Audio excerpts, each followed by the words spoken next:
Had good calls this week with leadership at Sony. I confirmed our intent to honor all existing agreements upon acquisition of Activision Blizzard and our desire to keep Call of Duty on PlayStation. Sony is an important part of our industry, and we value our relationship. That is a brand new quote from head of all of gaming at Microsoft, Phil Spencer. And I'll tell you, it's a pretty interesting one, isn't it? Phil Spencer effectively confirming that they will keep Call of Duty on PlayStation. But in what way will they do that? Now, as I talked about on RDX Podcast, most people assume that Call of Duty will in some way, shape, or form become exclusive to Xbox in time. My personal theory, as I stated then, was that they would keep Warzone on the PlayStation 5. They would, of course, then bring that Warzone over to be exclusive when a new generation of Warzone hits on a brand new engine that actually leverages the new consoles, a brand new effort. I don't know how long that would take. It could take years, but eventually all of Call of Duty would come over to be exclusive for Xbox, though Warzone would take way longer than the single-player campaign to become exclusive. Phil Spencer says he wants to honor all existing agreements between Activision Blizzard and Sony, meaning every game that Activision had partnership in, some kind of brand deal with, or exclusivity with, they will release it the same as was originally agreed upon. However, after that, there is a cutoff date, just like with ZeniMax. But this is where the quote is different. This is where it separates itself from the ZeniMax ordeal. This is different messaging from Microsoft, which really is a conversation in itself. I will get to that later. Here's the key part of that quote. I confirmed our intent to honor all existing agreements upon acquisition of Activision Blizzard and our desire to keep Call of Duty on PlayStation. This is where that quote separates itself from everything that had to do with ZeniMax, their desire to keep it on PlayStation. Remember, Sony had probably signed a multi-year deal with Activision for Call of Duty advertisement, things like that, exclusivity to DLC, etc. They signed multi-year deals. He does say they want to honor those deals, but he also expressed his desire to keep Call of Duty on PlayStation. There's a few different ways we can break this down. Part 1. This isn't super descriptive. There are very few specifics here for a reason. Wiggle room or a change of plans, but likely what part of Call of Duty is going to stay on PlayStation? Are you going to keep the whole product on PlayStation forever? Are you just going to keep Warzone on PlayStation? Or are you going to, continue to launch another Call of Duty that will then hit PlayStation? Nobody will think none the wiser. Then when you develop an all-new engine or some kind of new Warzone or some kind of next generation Call of Duty, one that Xbox is fully funded, will it then only come to Xbox? How long does this last? And why would you pay $70 billion to basically keep things the same as they are now? Let's be honest, you paid a lot of money and a big chunk of that, a lot of that was for Call of Duty. Why pay all of that money only to leave everything as it is? Does that make much sense to you guys? Personally, I wouldn't pay $70 billion for an IP that's already on my platform unless I wanted to change something about the way that IP is distributed, unless I wanted control over that IP. Otherwise, why would I spend all of that money for that IP? It's already on my box. What kind of play is this at Microsoft, and why is it inconsistent with the messaging of, a year ago with ZeniMax, when you basically confirmed that the next Elder Scrolls, the next Fallout, the next Doom, everything is not coming to PlayStation, only Xbox. All of the ZeniMax games, Fallout included, were going to be on Xbox and, to quote Phil, not coming to any platform that does not have Game Pass on it. Why is Call of Duty the exception? Many will point to, well, it's just too big a franchise, and maybe you're right. But at the end of the day, why buy this if you're not going to try to control it in some way, change it, alter it in some way? I understand there's a lot of money to be made relatively quickly if you leave it on all of these different platforms, but there's also a long-term gain to this. Think about it. If you leave everything on PlayStation, that's great in the short term. You make a bunch of money, but at the end of the day, all of these power plays from Microsoft are to lure people to their ecosystem. Game Pass, Xbox, PC. Again, you just paid almost $70 billion for a bunch of IP. Why would you do that if they're already, for the most part, on your platform? I would do it personally, and I'm not Microsoft. I fully admit that, trust me. But I would personally do that for a long-term run. You're going to want to play all of these games. Game Pass services like this on Xbox and PlayStation are the future. That doesn't mean it's good or bad. It's just, hey, we're going to have Netflix-style gaming systems out there, and you can play whatever you want for a set fee. Which catalog is better?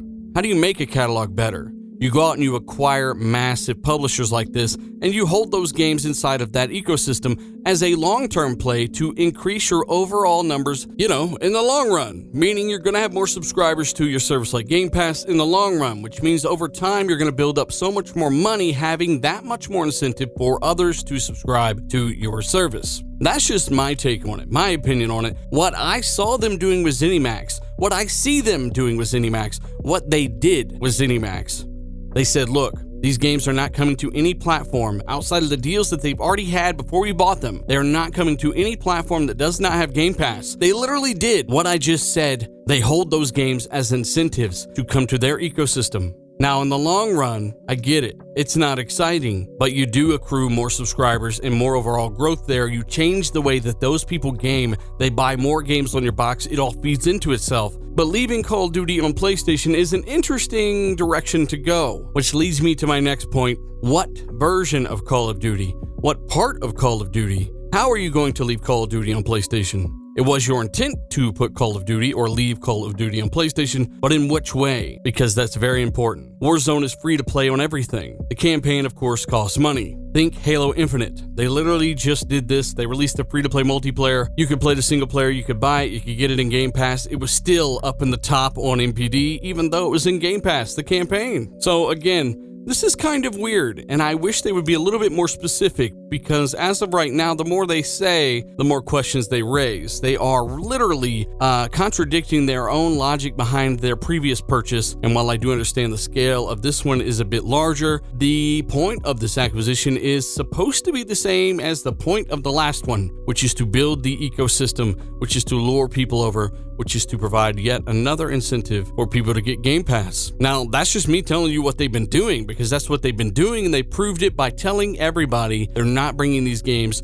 to any system that doesn't have Game Pass. Question is, will Sony give in? Will Sony actually allow Game Pass? That's a stretch, allowing everybody to have access to their user base, especially, and this is the most important part, when they have their own streaming service, their own download and play Game Pass type service in Project Spartacus, the Game Pass competitor. They have their own thing going on. Why would they allow a competitor's thing to enter their platform when they know it's a far better value? And you can point to smaller services like EA Play, Ubisoft Plus coming to Xbox. It is technically kind of a Game Pass competitor, just not anywhere near the value, and I think people see that. Therefore, it's really not a Game Pass competitor. Meanwhile, Sony's Spartacus is going to be much more, let's say, intimidating, and it should have much more higher quality titles, including some first-party ones. So again, this is interesting logic from Phil. This is interesting logic from the team. It does contradict their previous purchase. And what part of Call of Duty do you want to keep on PlayStation? Your intent and your desire to keep PlayStation, with Call of Duty. That's interesting. Not that I have a personal problem with it, but I don't think it makes sense compared to the rest of your messaging, where you literally said these games aren't going places without Game Pass. Missing the opportunity to use this to leverage it for your service. I think that it is interesting, and I don't think we have the whole story. There's a reason he began it with, look, had a good call this week with leadership at Sony. I confirmed our intent to honor all existing agreements upon acquisition of Activision Blizzard. Our desire to keep Call of Duty on PlayStation as well. So those two things are separate. And that's what makes this tweet a little bit different. Yes, they could have marketing deals with COD. They could have all kinds of different deals with COD, and they do say they're going to honor those things. I think they have to honor those things, but he even says that their desire, they want to keep COD there. So again, I'd like to know your thoughts on all of this. Phil Spencer, the head of Xbox, the head of really Microsoft Gaming now, after his promotion, says all of this. And I thought it was interesting. I figured I'll bring it to you guys a little bit more clarification on what's happening with the Activision Blizzard purchase If you haven't, check out my video on that. It's very, very interesting. They own a ton of stuff, everything from Guitar Hero, Call of Duty, so much more, Crash Bandicoot. They have a crap ton of stuff with this acquisition. Things like StarCraft, which I think need to come to console. Please bring that to console, Phil. That would be great. StarCraft, if not for console, I would have never even played StarCraft. I played it for the first time on the N64, and I would love to play that on Xbox along with Age of Empires, which is coming out this year. But yeah, just a little bit more clarification / confusification on behalf of Microsoft here. And again, my original thought was they would keep Call of Duty everywhere it is currently until they develop a new next generation version of Warzone. There would be a clean break in that technology. They would relaunch Warzone all new. Then it would perhaps begin to be leveraged as an incentive for Game Pass, stuff like that. Meanwhile, the single player is a bit more up in the air. Now they're saying they have a desire to leave it on PlayStation. I have no idea what they're doing. I don't think Activision knew what they were doing. It's all up in the air. As of right now, until they are very specific, they really haven't confirmed anything specifically. Obviously, what part of Call of Duty? Again, free to play, single player, all of it? That would be very, very interesting. When you make a brand new Call of Duty, is that going to be released everywhere as well? Because that's the difference between Minecraft and Call of Duty. The mainline Minecraft series is massive, but they've never made another one. They released a spin-off in Dungeons. They did release that everywhere.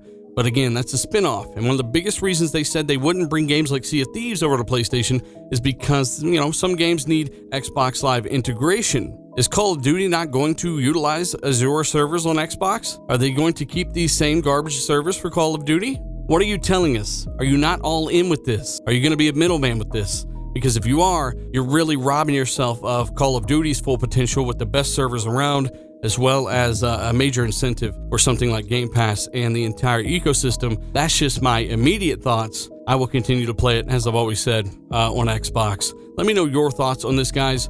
That's just my quick thoughts. Of course, check out the backlog, all that good stuff. Hit the like button if you enjoyed this video, and let me know your thoughts. Again, it's kind of weird messaging from Microsoft. I'm Dealer, and I will see you in the next one.